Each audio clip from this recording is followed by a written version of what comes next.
It was that time of the month again in a woman's life, and Ayanda sat on the edge of her bed staring at the tiny white baby socks she had kept in her drawer since the first year of her marriage. It had become a habit now. Every month, after her period came and went like a cruel joke, she would take out the socks, hold them, and imagine the soft cry of a newborn baby in her arms, and then she would put them back, still unused. It had been 3 years since she married Lutando, and those 3 years were filled with long hours of loud prayers, hospital visits, and bitter herbal mixture that made her want to vomit. For those 3 years, she would sit and nod through advice from everyone, and yet there was no baby, not even a pregnancy scare. At first, Lutando had been patient. He would hold her and say, "Don't worry, Ayanda, it will happen. God's time is the best." And Ayanda would smile even though her heart was slowly breaking inside. But over time, the patience in their house began to fade. Well, not because of him, but because of someone else, Mama Lutando. Lutando's mother had never liked Ayanda, not even from the beginning. On their wedding day, she had told her sister, "This one looks too proud. She won't survive in our family. You will see." She believed Ayanda was too modern, too quiet, and too polished. And worse, she came from a different village. According to her, that village always produced lazy wives with weak womb. Unfortunately, her dislike didn't end there. She carried it into their marriage. Ever since their marriage, Mama Lutando would visit their home unannounced. She would enter the house like a landlord, inspecting things as if Ayanda was her maid. She would rearrange the kitchen, complain about the curtains, and make rude comments like, "You don't even know how to make pepper sauce the way Lutanda likes it. What did your mother even teach you?" However, Ayanda tried her best to remain respectful. She would smile, serve her tea, and avoid answering back. Lutando would often ask his mother to go easy on his wife, but she always found a way to turn it around. "I'm just helping you. This house is too quiet. Maybe if she cooked like a real woman, you would have a baby by now." Ayanda pretended not to hear her, but the words hurt. Still, she ignored her and held on. She attended every doctor's appointment, took every injection, and kept every medical report in a neat folder under the bed. She fasted, joined online prayer chains, and even sent offerings to pastors who claimed to see babies in their dreams. But nothing happened, and the worst part was that people were starting to talk. For 3 years, she has not been able to produce even one child. She's lucky her husband hasn't married another wife. Maybe there is something she's hiding. You know how these modern girls are. Ayanda would cry into her pillow at night, but she never let it show during the day. She would cook, clean, and support her husband like nothing was wrong. She loved Lutando with all her heart, and she believed that somehow, someday, they would hold their child together. But life had other plans. One Saturday morning, as Ayanda was getting ready to go to the market, Mama Lutando arrived again without calling or knocking. She simply opened the gate with her spare key and walked in as if she owned the place. Ayanda greeted her respectfully. "Good morning, Mama. You came early today." "Ish, is there a time that is now too early or late for me to visit my own son's house? I just felt like coming to check on my son and you." Ayanda nodded. She picked up her bag and told her she would be back soon. "I just want to buy some things at the market," Mama Lutando said. Go, I'll wait here." After a long day at the market, Ayanda was tired, but she still rushed back home to prepare Lutando's favorite dinner, Rice and stew with grilled chicken, just the way he liked it. She hadn't seen Mama Lutando since returning from the markets earlier that evening. The older woman had gone to bed early, complaining of a headache and saying that she wanted to rest before her taxi came the next morning. Ayanda didn't think much of it. She was just relieved that for once there had been no complaints, no lectures and no side comments. As she set the table, Lutando walked in dressed in his office clothes, looking more exhausted than usual. Ayanda smiled and kissed his cheek. "Welcome, my love. I made your favorite." He nodded without saying a word. His eyes looked heavy, as if he had been thinking too much. She didn't want to pressure him, so she served him his food and sat quietly as he ate. Every now and then, she stole a glance at him, hoping he would start a conversation, but he just chewed slowly, looking distant. Later that night, Ayanda went into the bedroom to get her wrapper when she noticed something strange. Her handbag was on the bed, unzipped. She was sure she had hung it behind the door, and she didn't remember touching it since she came back. But she shook off the thoughts and concluded that maybe she was just tired and had dropped it there herself. So she picked it up, zipped it close, and went out to continue folding laundry. It wasn't until about 30 minutes later that everything changed. Lutando called her into the room. His voice was unusually calm. "Ayanda, please come here." She entered and found him sitting on the bed, holding something small between his fingers. At first, she couldn't see clearly, but as she moved closer, her heart dropped. He was holding a packet of contraceptive pills. She froze as her voice got hooked in her throat. Where did you get that?" she asked slowly. He didn't shout or ask any questions. He just said, "They were in your bag." Ayanda blinked. "In my what?" "Your bag, the one behind the door." Ayanda shook her head in disbelief. "No, that's not mine. I don't know how it got there." But Lutando wasn't listening. His eyes were red by now, not with anger, but with betrayal. 3 years, Ayanda. 3 years I have been waiting, fasting and praying. I have been thinking something was wrong with us, going from hospital to hospital, drinking bitter roots, watching my mother cry, and watching my dreams die. "Lutando, please listen," Ayanda begged, but he wasn't listening. "And all this time, you've been stopping the baby yourself?" "No, I swear on my life, on my mother's grave. Lutando, those are not mine. I have never taken pills in my life before." Tears were running down her face now. Her body was shaking. She reached for him, but he moved back. "Please believe me," she begged. "I don't know who put that there. I would never do that to you, never." Unfortunately, the trust in his eyes was gone. "I can't do this. I need space." She dropped to her knees and held his leg. "Please, don't send me away. I have done nothing wrong."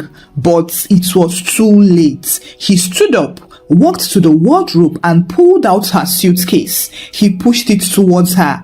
"Just go."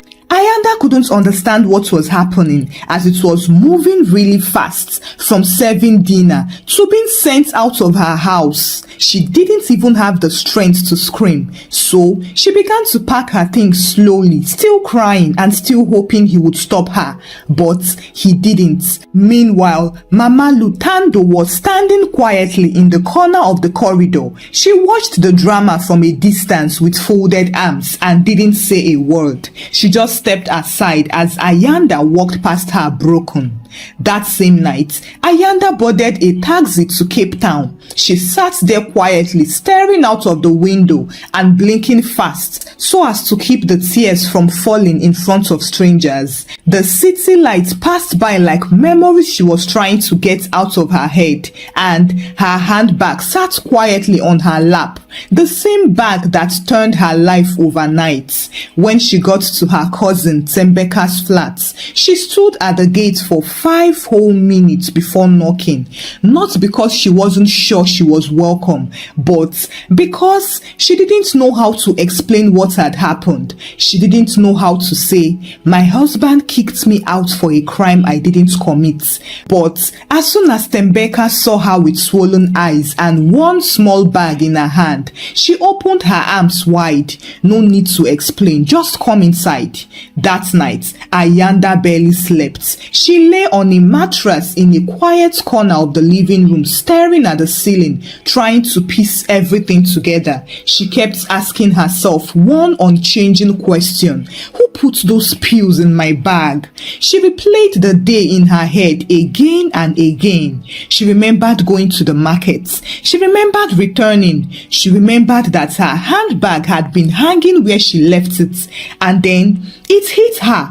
Mama Lutando had been alone in the house. Her heart skipped. Could it be? No. That would be too cruel, wouldn't it? But still, the thought refused to leave her head.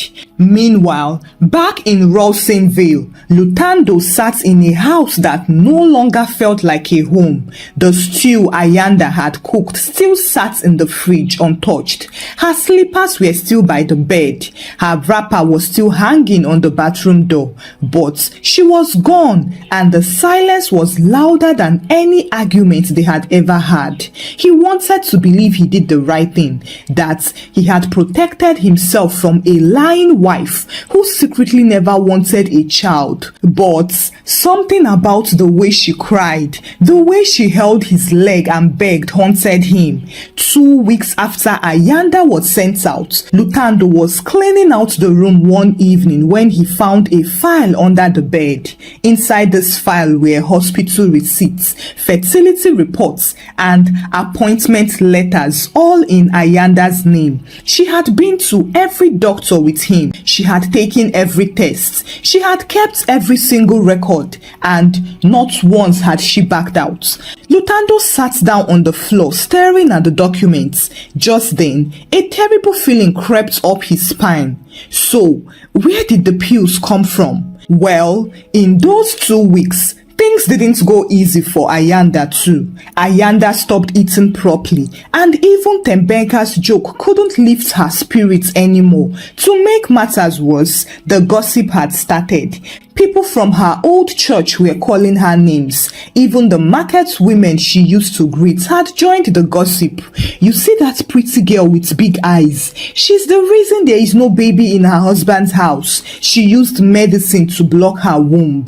Ayanda kept quiet, and she refused to defend herself because, in a world where people already believed what they want to believe, the truth often had no voice except when God spoke for you. So she endured it all until one Sunday afternoon when something unexpected happened. Lutando had just come back from church, where he had forced himself to sit through a sermon about forgiveness and trust.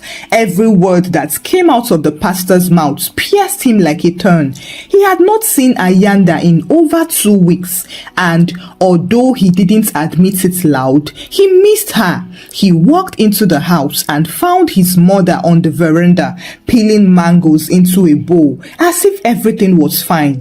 "Mama, yes, my son," she answered. "Why did you come the day Ayanda left?" She smiled softly and wiped her hand on a napkin. "I was just concerned, that is all. I came to see how you two were doing." Lutando paused and then asked, "Did you touch anything in the room?" His mother's hand stopped for a second. "Why do you ask?" Lutando swallowed hard. "Because I found something in Ayanda's bag, something that shouldn't be there." Mama Lutando looked at him calmly and said, "You already sent her away, my son. Why dig up old wounds?" Now, that made Lutando freeze.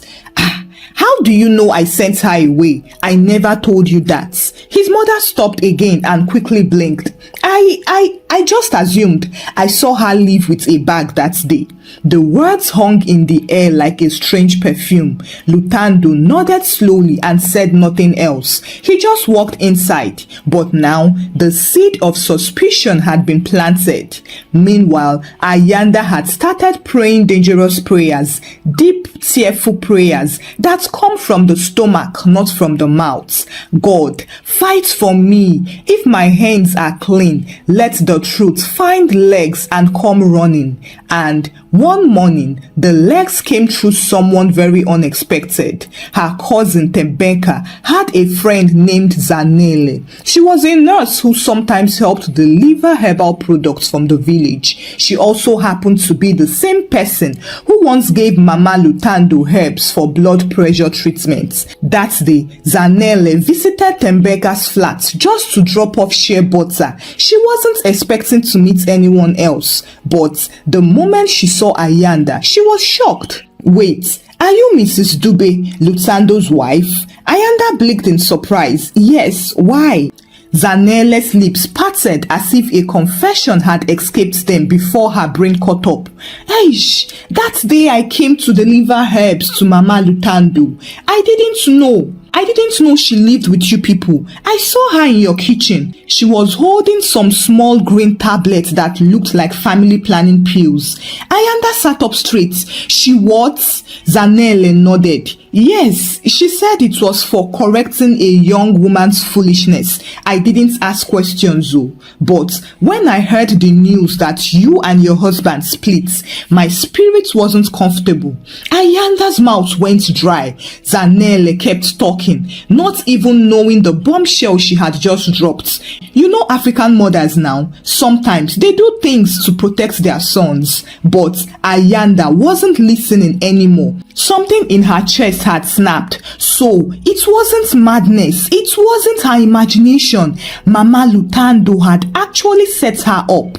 The very next morning, Ayanda didn't waste time. She woke up early, ironed one of her Ankara gowns, tied her scarf tightly and carried a handbag. Her heart was beating fast, but her hands were steady. For the first time in weeks, she had fire in her chest, and it wasn't pain, it was anger. Tembeka tried to stop her.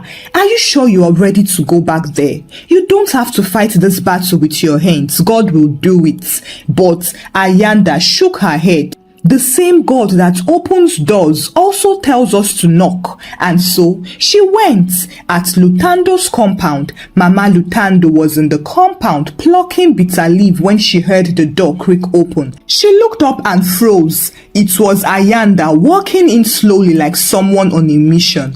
Mama Lutando stood up sharply. You, what are you doing here? Didn't Lutando send you away? Yes, he did, Ayanda replied calmly. But I came to talk to my husband, not you. The older woman scoffed. You have no shame. After everything. After what? Ayanda cut in. After you put pills in my bag and pretended it was mine? Now, that shut Mama Lutando up. Her face twitched slightly, but she quickly put on her usual mask. What foolishness are you saying? Are you mad? Just then, the door opened and Lutando stepped out. He was surprised to see the both of them. Ayanda, she turned to face him. Yes, it's me. I didn't come to beg. I only came to tell you something. She looked him straight in the eyes. Your mother planted those pills in my bag. Zanele, the herbal nurse, saw her. Ask her if you think I am lying. Lutando's face went pale. He turned to his mother. Mama, is it true? Mama Lutando began to stammer. I was only trying to help you. You are my only son. I couldn't just sit back and watch you suffer with a barren woman. What if she never gives you children? What if... So you lied, Lutando's voice cracked. You destroyed my marriage just to control me. No, I did it for your own good. You did it for yourself, Lutando screamed. There was a long silence. Ayanda didn't say another word. She just picked up her handbag and began to walk away. But this time around, Lutando ran after her. For the first time since their fight. Ayanda, wait, please. I'm so sorry. I should have listened to you. I should have trusted you. She turned and looked at him. You threw me out like dirty water without asking me once if it was true. You believed the worst of me without even hearing my side. Lutando pleaded, please, I know I failed. I don't deserve it, but please give me a chance to fix this. Not today, Ayanda said, and walked past him, leaving both mother and son standing in the compound. One person was in shame and the other one was in regrets. Days later, the news spread around church and the community. People who had once mocked Ayanda started apologizing. As for Mama Lutando, she stayed indoors for a while and no longer showed face at church. Well, nobody asked her to, just that her guilt wore a wrapper that was bigger than her voice. Meanwhile, Lutando began showing up at Tembega's house every Saturday morning, carrying groceries and standing quietly by the gates. Ayanda didn't take him back immediately because healing takes time. But one morning, she opened the gates for him and said, you can come in, but this time come correct. He nodded slowly and stepped inside without his mother. Thank you for watching the story. Kindly share your thoughts about the story with me in the comment section. Give the story a thumbs up and share the story out with your loved ones. Subscribe to this channel for more interesting stories. Thank you and remain blessed.